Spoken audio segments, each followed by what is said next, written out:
For the longest time, Gohan was the sole child of Chi-Chi and Goku, and from day one, his potential has been one of the focal points of his entire character.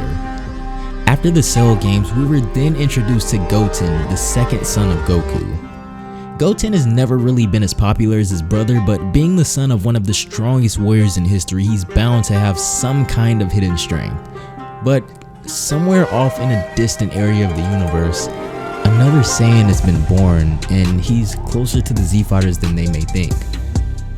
This is a story called Dragon Ball AF, and while we have already done a Dragon Ball AF storyline, this one is by Toyble and takes place after the events of GT as well. Before we get into the main part of our story, however, we have to go back in time just a little bit.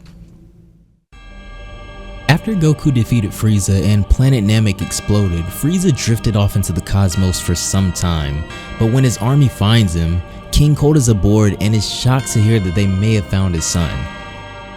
When they get him back on the ship, he's put into the rejuvenation tank immediately, and then we see King Cold again, but now he has somebody standing beside him. This is when Frieza exclaims how much pain he's in, but he calls this strange person standing next to King Cold his mother. This is the West Kai, and for some reason, she's working with the Frieza Force and appears to have been for quite some time now if Frieza is referring to her as his mother. But when she walks off, she says that she has no need for a son as weak as Frieza. This is when she first takes interest in the Saiyan that was strong enough to defeat her son Frieza, Son Goku. Desperate to come in contact with him before King Cold and Frieza do, she heads off in search of Goku. If you want to keep up with more awesome stories just like this one, be sure to go join the Dragon Ball Fan Manga Facebook page down below and subscribe here for more. In the present day, we find ourselves at Orange Star University. Gohan has continued his studies and now has become a professor, and ironically enough, he's now teaching Goten. Even though he has never really been too interested in fighting, Goten now goes by the Great Saiyaman alias, proclaiming himself as Great Saiyaman number 3. As he patrols the city, he sees a robbery going on down below, and as we look to see what's happening, it would seem that the old Pilaf gang is back at it again. Before Goten can even step in, however, Oob shows up and handles everything.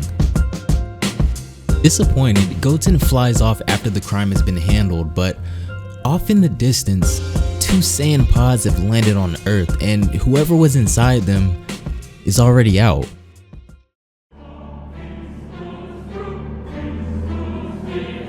This is Xicor, and he claims to be the son of Goku, the mightiest warrior in the universe, and he is accompanied by his mother, the West Kai. Unfortunately for Goten, he's only moments away from encountering these two, and they sense him far before he notices them. Xicor wastes absolutely no time whatsoever and confronts Goten immediately, blasting him away without any hesitation or even so much as a word. Gohan senses this sharp ki spike immediately, but simultaneously he also feels Goten's power drop as well. The city nearby is next to feel the after effects of Xicor's attack as the mere shockwave begins to tear buildings apart.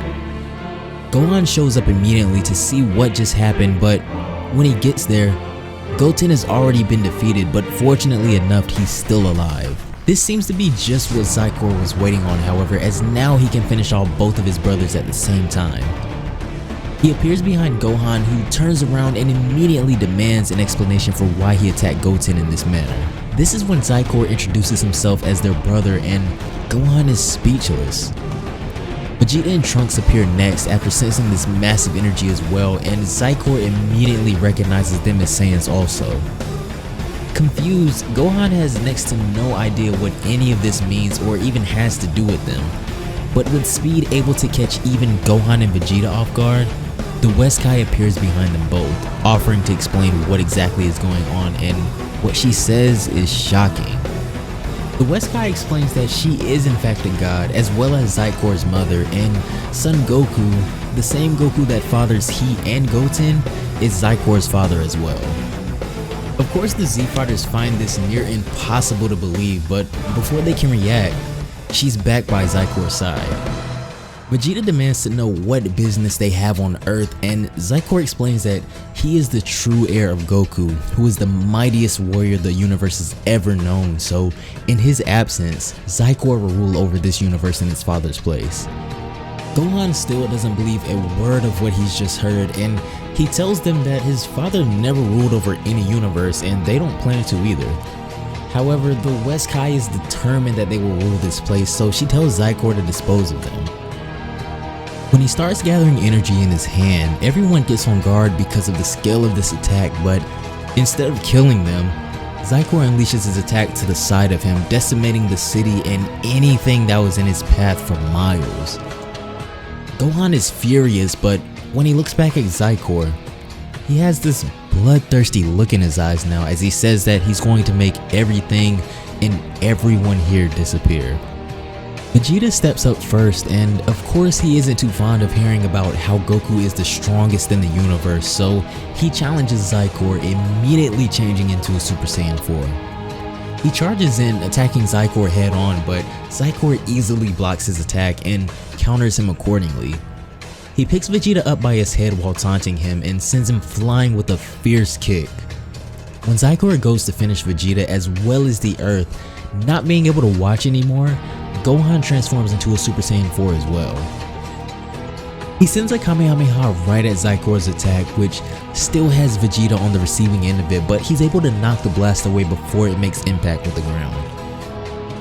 Xicor isn't finished yet, however, as he appears directly over Vegeta and stomps his head into the ground. He gives Gohan a choice to either watch Vegeta die or come fight him. He crushes Vegeta into the ground even harder, but when he does this, it enrages Trunks to the point where he charges in blindly to defend his father. Trunks, however, is much too inexperienced to fight someone as powerful as Xicor, so he's easily defeated and fairly quickly at that. After being sent into the ground, Trunks is dazed but not too badly injured. When he looks up, however, he's staring right in the hand of Xicor. But at this point, Gohan has had enough, and before Xicor can finish off Trunks, Gohan jumps in and sends him off with an attack. Now, it's just Gohan and Xicor, which is exactly what he wanted, but even though Gohan is in his Super Saiyan 4 form, he eventually gets overpowered by Xicor as well. As the battle between the two sons of Goku rages on, off on the Supreme Kai's planet, Kabuto Kai is busy looking over the Earth, but what he sees in the crystal ball is more shocking to him than the fight itself, as he sees the West Kai who has suddenly appeared on Earth. When the Elder Kai comes over and sees what he's talking about, it is indeed the West Kai. However, this doesn't really make sense to them because all of the other Kais besides Shin were killed by Majin Buu ages prior, or so they thought. Back on the battlegrounds, it would seem that the Z Fighters are all out of options at this point, as not even two Super Saiyan 4s were enough to beat Xicor somehow. Trunks even suggests that Gohan and Vegeta should fuse, but Vegeta confirms that that likely wouldn't work either. The difference between his power level and all of theirs is too large, and right now, it's looking like there really is no hope for them without Goku, and Gohan admits that this time he can't protect the Earth. With the situation reaching high urgency, Kabuto Kai and Elder Kai start on the search for Goku, who is neither in this world nor the next. But this is when it hits the Elder Kai that if Goku left with Shinran, then he must be in a world far beyond that of the realm of the Kaioshin, and when we cut to the next panel, we see Pikkon, who was also brought to this planet, and next to him is Goku. Alright, that's gonna do it for this one, guys. Thank you so much if you made it until the end. I really appreciate it if you did. I know this story is a little more on the older side for a lot of you probably, but I kinda have a personal goal that I want to try to reach, so I hope you guys are okay with that and can bear with me. My goal is to try to touch at least every story I find at least once, even if I don't like it or don't finish it. But you guys know that if I do start a story, more than likely I will finish it. If I don't, then that probably means it hasn't been continued yet. But anyways, with that being said, yes, we still have a little bit more to go through. Anyways, let me know what you guys think of Xicor just completely embarrassing 2 Super Saiyan 4 somehow down below, and also how cool it would have been if Vegeta and Gohan did decide to try the fusion. I feel like that would have just been completely epic, and it's unfortunate that we missed out on that, but I'm still grateful for whatever fan manga we get because these guys put in a ton of work. But anyways, have a great day, and I will see you all in the next one. Bye guys.